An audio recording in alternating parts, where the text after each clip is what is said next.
Porque uma vez que isso esteja compreendido, esse texto aqui vai assim, facinho, facinho, como faca quente na manteiga derretida.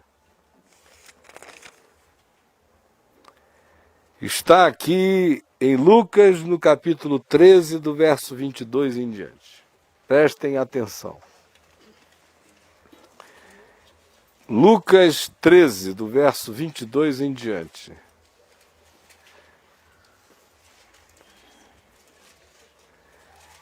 Passava Jesus por cidades e aldeias, ensinando e caminhando para Jerusalém. E alguém lhe perguntou: Senhor, são poucos os que são salvos? Respondeu-lhes: esforçai-vos por entrar pela porta estreita, pois eu vos digo que muitos procurarão entrar e não poderão. Quando o dono da casa se tiver levantado e fechado a porta, e vós, do lado de fora, começardes a bater dizendo: Senhor, abre-nos a porta, ele vos responderá: não sei de onde sois. Então direis: comíamos e bebíamos na tua presença, e ensinavas nas nossas ruas. Mas ele vos dirá: não sei de onde sois, apartai-vos de mim, vós, todos os que praticais a iniquidade.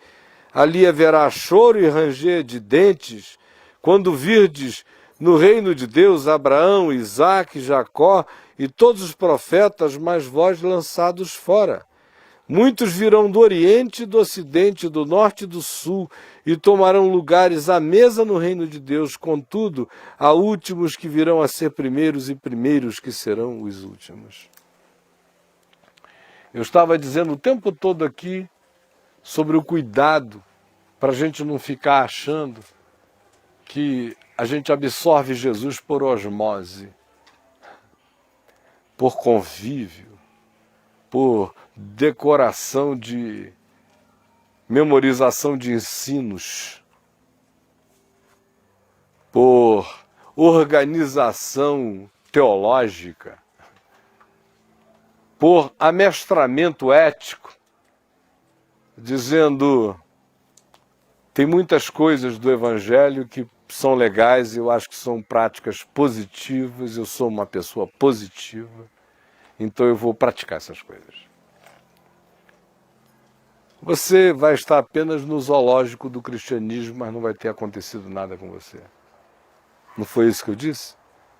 Se a gente não comer, não beber dele, não se atolar nele, não se perder nele, nada acontece dele como vida, como poder, como banquete da graça de Deus em nós.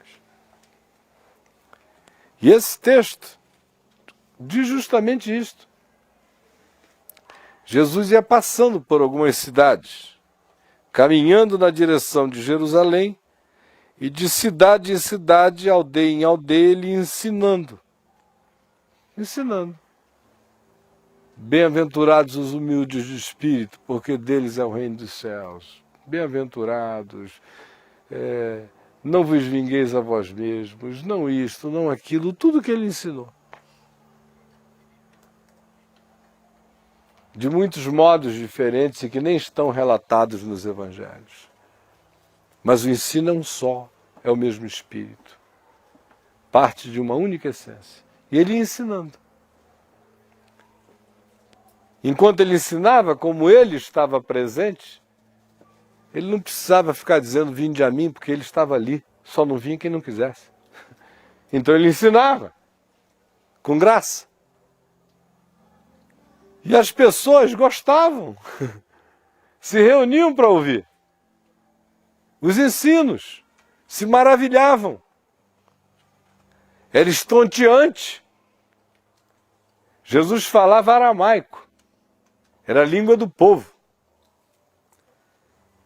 E vocês sabiam que, por exemplo, todas as parábolas de Jesus, que no texto original estão no grego, quando elas são traduzidas para o aramaico, como fez Joaquim Jeremias há 40 anos atrás, Elas ficam com métrica, com rima, com tudo direitinho.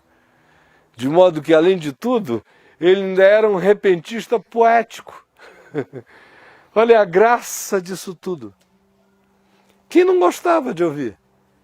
Lembram que as autoridades do templo, porque Jesus estava ensinando subversão do reino de Deus dentro do templo, chamaram guardas e mandaram que fossem prendê-lo? E os guardas chegaram lá e Jesus estava no meio de uma palavra. E eles chegaram e deram uma parada e foi a maior besteira que eles fizeram, pararam 1 segundo. Aí, frisaram. E ouviram aquele negócio todo. Quando acabou, um olhou para o outro e voltaram. E quando chegaram lá, no palácio das autoridades do templo, sem Jesus, eles perguntaram, cadê ele? Aí os pobrezinhos dos guardas só tinham uma coisa a dizer e foi a que eles disseram. Ninguém jamais falou como este homem. Era só o que eles tinham a dizer. Não deu para a gente trazer. Não dava para parar aquilo ali. Então ele estava ali ensinando com essa graça toda. Todo mundo gostava de ouvir. Até os inimigos não saíam do lado dele, sabendo que ele era perturbação para os negócios deles, mas eram odientamente fascinados. Esse é o contexto aqui desse lugar por onde Jesus vai passando, como era em cada outro lugar. E alguém lhe perguntou, olha essa pergunta de crente. Uma perguntinha cretina, safada, de auditoria celestial, de contabilidade salvífica. É uma preocupação do diabo mesmo. Olha a pergunta cretina, Senhor, são poucos os que são salvos? Salvação é uma coisa tão maravilhosa, mas tem gente que torce para que seja muito pouca gente que entre lá. Aí Jesus diz que quem não gosta de ver salvação para muita gente está no inferno. Esse pessoal que gosta de ouvir, gosta de aprender, gosta dos ensinamentos, gosta tanto que olha para os outros e diz assim, são todos uns pagãos, quem sabe das coisas sou eu, quer ver? Você sabe o que está escrito em Mateus 12:17? Sabe? Sabe? Lá no seu trabalhinho. Ou então você até faz mais suspense, cuidado com Mateus 21:13, hein? E sai. Andando para lá e para cá, dando aquela gargalhada perversa por dentro, né? Você acha que sabe? Você pode ser mestre de crianças e guia de cegos. Você sabe. Mas você sabe tanto, e você gastou tanto tempo querendo saber, e você gosta tanto de andar querendo saber mais do que Jesus ensina. Está sempre ali do lado. Pô, legal essa, hein? Muito legal essa, hein? Maravilha. E andando ali, que chega uma hora que você diz, não, esse privilégio especial de Deus só deve ser verdadeiro para gente como eu. E eu, sinceramente falando, conheço muito pouca gente como eu, viu? Eu conheço, sinceramente, muito pouca gente como eu. Aliás, eu sou uma pessoa humilde. Eu escrevi, inclusive, um livro sobre humildade. Os 3 homens mais humildes do mundo. Como eu conheci os outros 2. Esse é o meu livro. De tão humilde que eu sou. E... olha, e tem mais do que isso. Eu tenho intimidade também, porque Jesus ensina na minha rua. Ensina na minha rua. Eu vou na casa dele, assim chamada, e ele ensina na minha rua. Esse é o pessoal E é essa pessoa que representa esse grupo que pergunta aqui, são poucos os que são salvos? Porque a essa altura do campeonato, o cara diz, não é possível que tanto esforço não tenha me feito participar de um grupo seletíssimo daqui para frente. Nessa hora o bichinho está ficando endiabrado. A potestade da religião tomou conta da cabeça dele. A mentalidade de seita tomou conta dele. A arrogância espiritual tomou conta dele. Ele agora quer saber quem são os outros. Quem mais, hein? Chegou nesse nível que eu estou. Entrou nessa maçonaria, cheguei nesse grau 33. São poucos. Quem pergunta isso quer saber dos outros, porque ele já está dentro, já se pôs dentro. Aí Jesus não alivia. O que é interessante é que o cara deu o padrão, Jesus, você gosta desse padrão, é nesse que você vai. Reduziu? Engargalou? Fechou a porta? Quer saber quem está fora porque você já está dentro? Quer separar o joio do trigo? Não, separar você não quer, você só quer saber quantos são joio. Senhor, tá bom que não dá para separar o joio do trigo, mas me conta aqui, quantos são os pés de joio no campo, hein?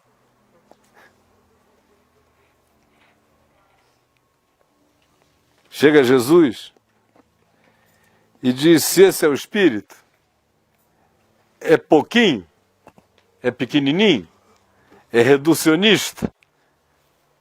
Você é daquele tipo que vai ficar profundamente triste, por exemplo, se Deus disser, no fim de tudo, olha, o sangue do meu filho mesmo cobre os pecados do mundo inteiro. Quando eu disse que ele era o Cordeiro de Deus imolado antes da fundação do mundo, pelos pecados do mundo, eu estava falando aquilo que eu falei mesmo.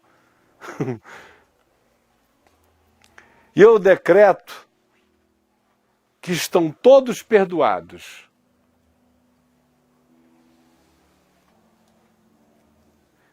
Tem gente que vai ficar com tanto ódio de Deus, que vai iniciar uma nova saga naquela hora. São os diabos crentes, que vão ser os novos diabos de qualquer outro mundo a se seguir.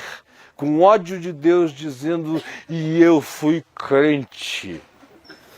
E obedeci aqueles negócios todos, porque de fato eles nunca amaram a Deus, eles só obedeceram os ensinos e as tradições dos homens e tentaram se amestrar.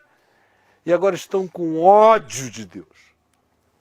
Viram filhos irrecuperáveis do pai do filho pródigo, aquele irmão mais velho. Se tornam para sempre aqueles que dizem, na casa do pai eu não entro nunca mais. E quem não quer entrar na casa do pai, se colocou no inferno. Inferno é a ausência de Deus. Isso é inferno. E aqui o que está dito. Jesus não alivia. Eles estão apequenando, Jesus apequena ainda mais. Olha só, uma coisa eu tenho a dizer a vocês, vocês querem saber se são poucos? Olha, esforçai-vos, viu? É o tipo da mensagem de Jesus para crente mesmo. O cara já está querendo reduzir para todo mundo, está crente que esse é um problema dos outros. Não é dele. Aí olha como Jesus conjuga todos os verbos na relação definida na direção deles. Vós, vós, vós. O cara começa com uma coisa assim, geral, são poucos os outros, os que ainda virão, os que fazem parte desse meu grupo, Senhor, que tu ensinas daqui na rua. Eu estou sempre te olhando. São poucos. Deve ser tão difícil, né? E eu estou bancando isso tudo, são poucos. Aí ele olha para o indivíduo e diz, esforçai-vos. Todo mundo crente que já está com o problema resolvido. Construindo uma desgraça de perdição para os outros. Para os muitos. Porque a pressuposição dele é que a perdição é para todo mundo. Aí Jesus vira justamente para esse indivíduo e diz, olha, esforço.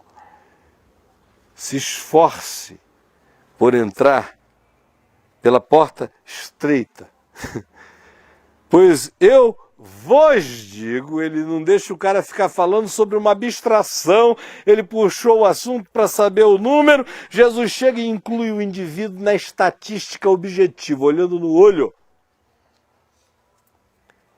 Pois eu vos digo que muitos procurarão entrar e não poderão.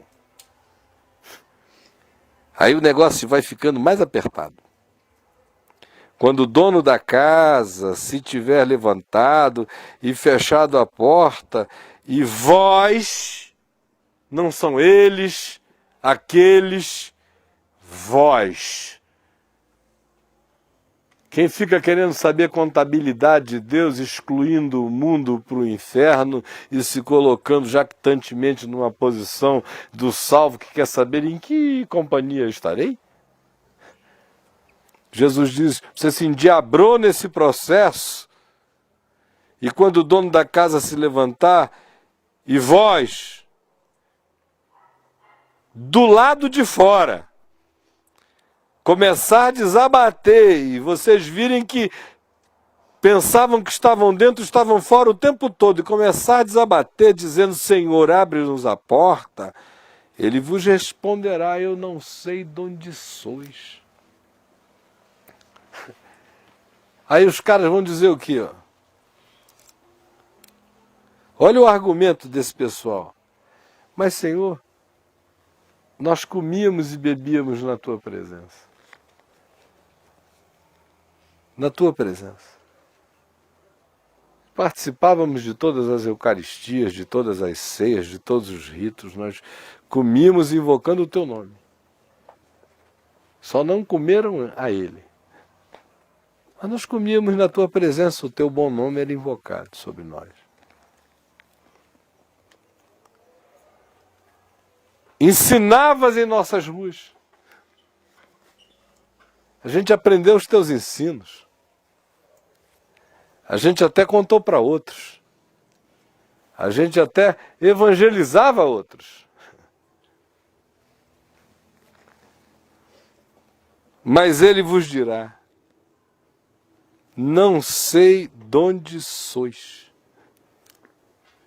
E aqui ele faz uma separação radical entre o ensino dele e a relação que se tem com ele. Porque se o indivíduo quiser ser apenas discípulo dos ensinos de Jesus, ele figura entre aqueles que comem e bebem na presença de Jesus e dizem, tu ensinavas nas nossas ruas. Mas ele diz, eu não sou um corpo de ensinos, eu não sou uma sabedoria budista. Eu não estou chamando vocês para iluminação pela obediência ao meu ensino, eu estou chamando a vocês para crescerem, antes de tudo, tendo uma relação comigo. Nenhum ensino diz, eu não sei quem sois. Mas esse aqui é pessoa. Quer ter uma relação direta com cada ser humano. Ele quer dizer, eu sei quem tu és, para poder não dizer, eu não sei quem tu és. E esse é aquele que sabe todos nós. E aqui ele não está falando daquele que sabe todos nós. Ele está falando daquele que pode ter relação pessoal com quem quiser. Uma coisa é Deus saber de mim, outra coisa é eu me abrir para me relacionar com Ele. E aí,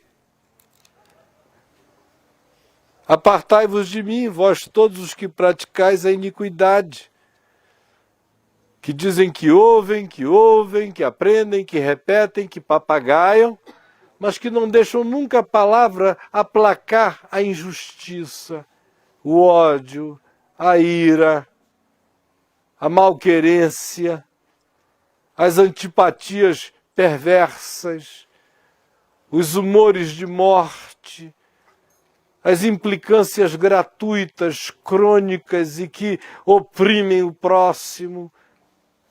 Ou você fica pensando que iniquidade é apenas aquilo que se faz lá no Congresso Nacional? Ou aquilo que o Fernandinho Beiramar orquestra, ou que a máfia produz, ou que o sistema bancário realiza? Iniquidade está perto de todos nós. Iniquidade é tudo aquilo que não é equânime, é tudo aquilo que não é justo, que não é verdadeiro, que não é puro, que não é sincero. Iniquidade é tudo aquilo que é o oposto do amor, da bondade, da misericórdia. É iniquidade.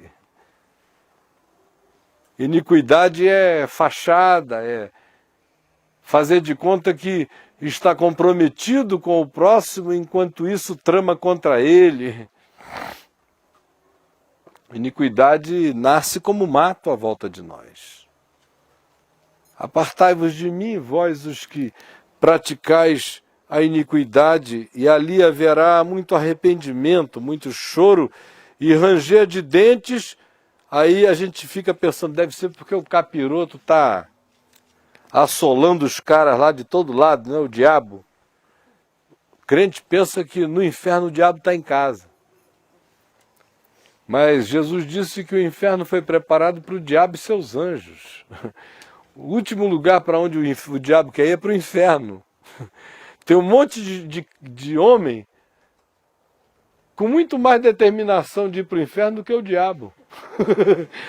Tudo que o diabo quer é não ir para o inferno. Ele quer fazer desse planeta o nosso inferno, como ele tem feito. E a gente entra na dança dele milhões de vezes por dia achando que é nosso direito, que é o nosso poder, que nós somos gostosos, que a gente pode, que a gente prova, que eu sou digno, que eu tenho honra, que eu não deixo por menos, que eu não deixo passar, que eu sou tão importante, idiotinho, manipuladinho, marionetadinho, pelo diabo o dia inteiro. Crente que tá dono da vida e você só é um boneco de carne manipulado pelo inferno. Agora, ele não quer ir para o inferno.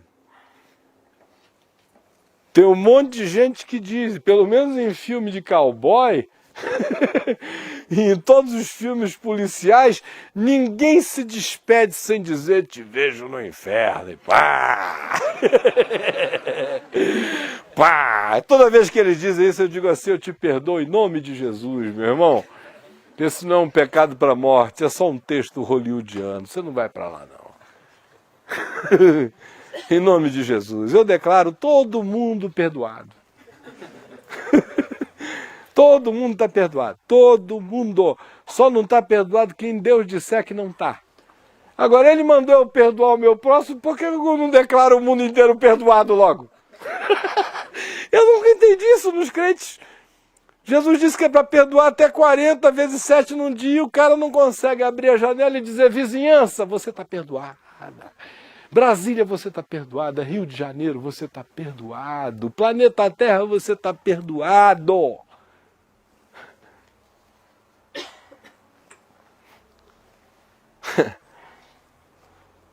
Então, Jesus chega e diz a esses indivíduos que a grande agonia deles no inferno não é nem estarem no inferno, é ver quem não está.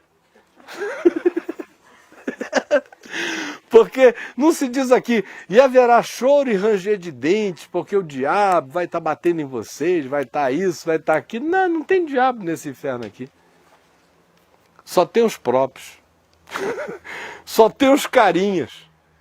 Só tem essa figurinha, esse pessoalzinho, que pensa que pode se tornar secretário de Deus. Esse pessoal que pensa que pode manipular a presença de Deus, que pode dizer, eu como desse pão, eu bebo deste vinho, eu cumpro esses ritos, eu recebo este batismo, eu frequento este lugar, eu dou o meu dinheiro ali, eu provoco os meus colegas de trabalho, eu achateio até alguns em nome do Senhor, eu faço tudo isto, estão todos perdidos, graças a Deus, eu faço parte desse grupo seletíssimo e pequeno de eleitos que estão indo para o céu, e se a arrogância do indivíduo for maior, ainda vira testemunha de Jeová e se declara membro dos 144 mil que são os castos, bem castos, ele não pode dizer dele mesmo, mas ele faz recebe a bênção de Toronto e fica revirginado na mesma hora. E aí ele vai reduzindo o grupo, até que 144 mil já é uma multidão, ele vai se contentando com 14 mil, de um grupo que ele frequenta aí em Goiânia, ou em Brasília, ou em São Paulo, ou em qualquer outro lugar, e depois ele vai achando que está todo mundo muito perdido, ele vai encolhendo, daqui a pouco ele faz parte do grupo dos 14, porque ele já não está mais nos 318, ele agora está no grupo dos 14. E aí ele vai, e ele e 14 se adoecem, ficam ali fazendo um fofoca sobre a vida do outro, achando que aquilo é o grupo dos puros e santificados, porque são poucos os que são salvos, e eles sabem tudo sobre o erro dos outros, eles só não conseguem provar o evangelho para eles. Eles odeiam o mundo inteiro. Se Deus perdoar o planeta, eles viram o diabo de Deus. Eles precisam fazer valer a ira com a qual eles olham para o mundo a qualquer preço. Eles querem saber de Deus apenas para humilhar quem não sabe. Eles querem dizer que cumprem ritos apenas para marcar presença, mas o coração deles não foi mudado, não foi transformado. A lascívia deles continua pululante, as cobiças deles continuam crescentes, as invejas deles são incessantes, o coração deles está sempre olhando para o outro, como quem perscruta, observa, escrutina, e às vezes até ri silenciosamente de coisas que dão errado para quem ele não gosta. Mas ele se diz cristão. E Jesus diz que esse cara chega ao ponto de que o choro e o ranger de dentes dele tem a ver com o inferno da própria vida dele aqui na terra. Porque olhem como Jesus diz, ali haverá choro e ranger de dentes quando virdes no reino de Deus Abraão, Isaque, Jacó e todos os profetas, mas vós de fora. Muitos virão do oriente e do ocidente, do norte e do sul, e tomarão lugares à mesa no reino de Deus. Contudo, há últimos que virão a ser primeiros e primeiros que virão a ser últimos. Os caras vão estar rangendo de raiva. É porque eles diziam que eram ligados a Abraão, Isaque, Jacó, mas de Abraão, Isaque e Jacó eles tinham apenas o nome, o gênio ou qualquer outra coisa, mas não a fé, não o espírito, não a sinceridade nem o vínculo com Deus. E mais do que isso, em sendo membros legítimos do DNA desses homens, eles estão lá, acompanhados de gente que eles achavam que estavam no quinto dos infernos, no norte extremo, índios apaches, Seus, gente de todos os tipos e de todos os povos e de épocas que ninguém nem sabia que existiam humanos, mas Deus sempre foi Deus de todo aquele que andou em sinceridade. Do sul,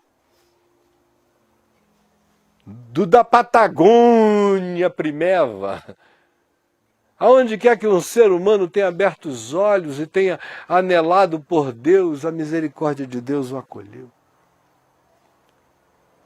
No Oriente, aonde todo mundo só pensa que só tem gente perdida, ele diz, olha, virão do Oriente muitos, e até do Ocidente, muitos. Enquanto vós, os que ficam querendo saber quem está dentro, quem está fora, se são muitos, se são poucos, e se sentindo o máximo, e acharam que ouvem, que aprenderam, que sabem, mas que não transformam a minha palavra em vida, não chamam para dentro, não transformam em olhar, em fé, em paz, em confiança, em entrega, em serenidade.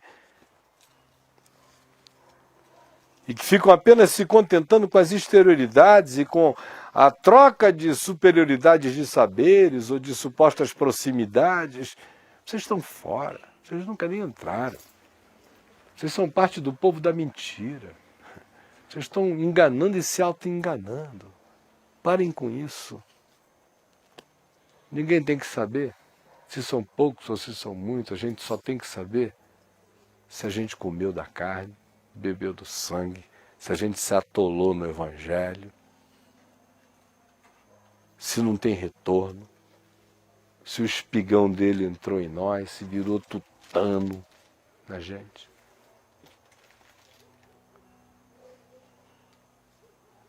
E se o coração está disposto todo dia a entregar os nossos equívocos, chamados de razões, os nossos caprichos batizados de direitos, os nossos humores ruins batizados de modo de ser, e essas coisas todas que vão fazendo mal a gente, contagiando outros, prejudicando a vida, arruinando a existência, enfeiando o mundo, e que a gente consegue ainda camuflar, colocando tudo isso sob o guarda-chuva da religião, do cristianismo, da igreja, da justiça, como aquele pai de 41 anos que orgulhosamente declara que está muito feliz com a filhinha dele, de 19, porque a amiga dela, da igreja, ficou grávida. E você fica querendo ouvir a boa notícia, né? E olhe, graças a Deus, a minha filha rompeu relacionamentos, diz que não fala mais com ela, porque ela não admite a amiga dela, crente em Jesus, ficar grávida.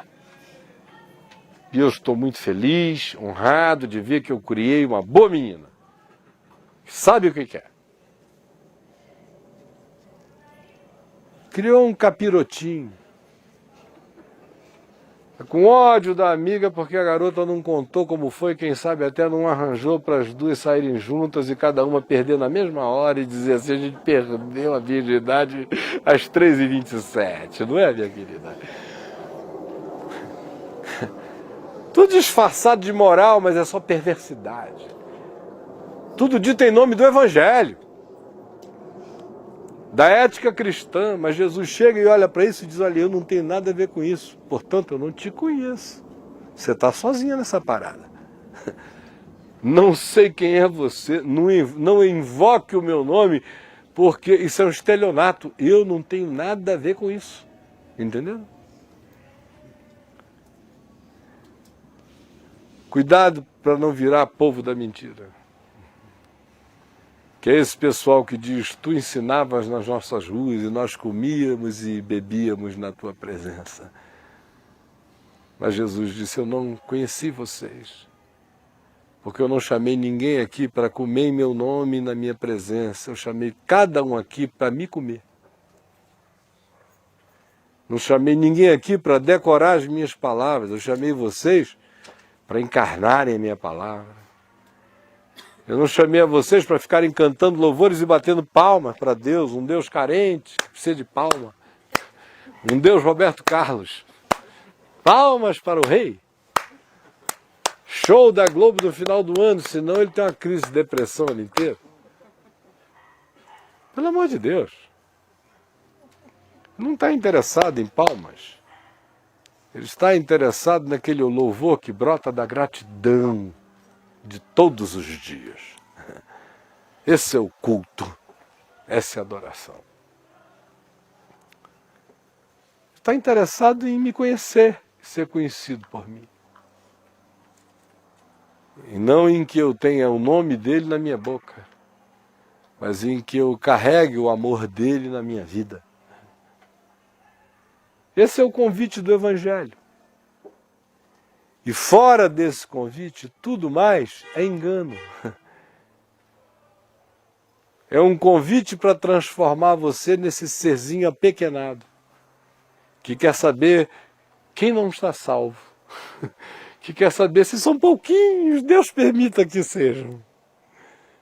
Que vai ficando com essa mentezinha que vai excluindo o mundo, que vai excluindo o mundo, que vai excluindo tudo, que vai excluindo todos, que chega ao ponto que ele excluiu tanto que ele não viu, que ele se exilou da vida e de Deus e de tudo. E ficou enganado pensando que podia viver de memorizações ao invés de viver de vida, de fé, da experiência da entrega. Se você que está aqui hoje prestar atenção no coração e guardar e crer, ainda que você tenha ouvido o que você chama de evangelho a vida inteira, esqueça os seus anos de ouvinte. Porque Tiago diz que terrível é a situação do ouvinte. Daquele cara que ouve, que vê a sua descrição, que enquanto está ouvindo até se enxerga. Até diz, leva um susto. E eu daqui da frente, não sou Deus nem sou profeta, mas vou vendo quase tudo. Os sustos, as perplexidades. Às vezes eu vejo as tentativas de fuga.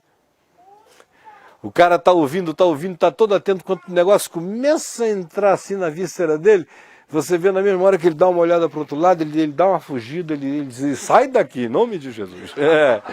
Mas eu só estou sacando. Só estou vendo, é um raio-xizinho. Imagina Deus, o flagrante que a gente é. Aí você vai vendo. E a expectativa é de que você não sucumba a isso. Porque senão você vai só dizer, tu ensinavas nas nossas ruas. E eu comia e bebia na tua presença. Mas a única questão que importa é se você o conhece ou se você não o conhece. E para conhecer os ensinamentos dele, eu preciso conhecer a pessoa dele. Eu preciso me entregar em fé. E a seguir, os ensinamentos começam a ser simples, porque ele disse, os meus mandamentos não são penosos, e disse que o mandamento dele é amor, e disse que aquele que o ama obedece os seus mandamentos. Portanto, a força motriz para a prática do mandamento é a relação de amor com a pessoa de Jesus. Não é uma veneração a um ensinamento, é uma relação de entrega a Jesus. Se esse amor, se esse caso se instala, o resto flui naturalmente. Concluindo, o que você gostaria? De conhecer uma mulher na internet ou um homem, se todo mundo aqui fosse solteiro, vamos supor, tá? Nenhuma mulher vai ficar com ciúme, nem vice-versa. Todo mundo solteiro aqui. O que você gostaria? Chegar ali naquela internet onde tem aqueles açougues de relacionamento. Vocês já foram naqueles açougues? Já viram? Par perfeito, não sei o que, é um monte de carne pendurada assim. Todo mundo, picanha, fraldinha, maminha, cupim, é um açougue. É um açougue. Contrafilé, enfim, coxa, chã, rabada, tem de tudo lá. Então, no açougue da internet, o que você gostaria? Chegar ali e encontrar aquela descrição, carne macia, papapá, tudo, sem músculo, tiradas as gorduras, e papapá, sequinha, costelinha não muito gorda, toda assim apetitosa. Aquela descrição. A menos que você seja um cara doente, pode até ser, tem muita gente doente, o que você prefere? Todo dia chegar ali e ler aquela descrição, babar diante da descrição. Ai, meu Deus, que descrição. Que descrição. Até se masturba diante da descrição. Ai, que descrição, que descrição. Mas lá embaixo está escrito assim o endereço, vem e vê. Eu moro aqui, sua vizinha do 13º. Venha. E o cara só vai lá e diz, ai, que descrição. Todos os dias. E nunca foi ao endereço da descrição. É mais ou menos isso que acontece do ponto de vista da relação com o Evangelho. Desculpem a ilustração tão Então, grotescamente relacional e sexual. Porque Freud tinha razão. Pelo menos, sinceramente, 97% das questões passam por aí também. Só para ilustrar de modo a todo mundo compreender, numa região e numa dimensão da qual ninguém aqui foge. O que é sadio? É ler a descrição todo dia? Ou, pelo amor de Deus, ir lá no 13º andar e conhecer cara a cara e comer a carne e beber o sangue? O que gente que não é virtual, que continua viva, preferiria? Há alguém aqui que prefira um casamento intercontinental sem encontro? Apenas todo dia no Messenger. E ainda dizendo, é bom que a gente não se encontre, porque pode ser que a gente se encontrando não dê certo. Então vamos ficar teclando lá e cá, eu e o meu norueguês, vamos supor.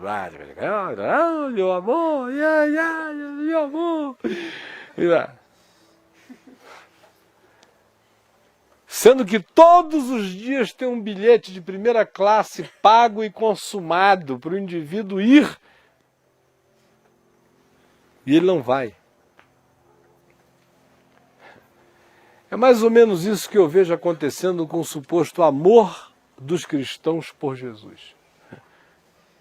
Todo mundo adora a descrição, diz que é uma maravilha, fica zangado, briga com budista, com muçulmano, com qualquer um. Jesus é mais bonito, Jesus é mais gostoso, Jesus é maravilhoso. É apologia, é discussão, mas ninguém vai lá e come. Aí Jesus diz, olha, a minha descrição vocês leram, mas eu nunca conheci vocês. A decisão que o Evangelho põe diante de nós todas as vezes é se a gente entra de cabeça ou não.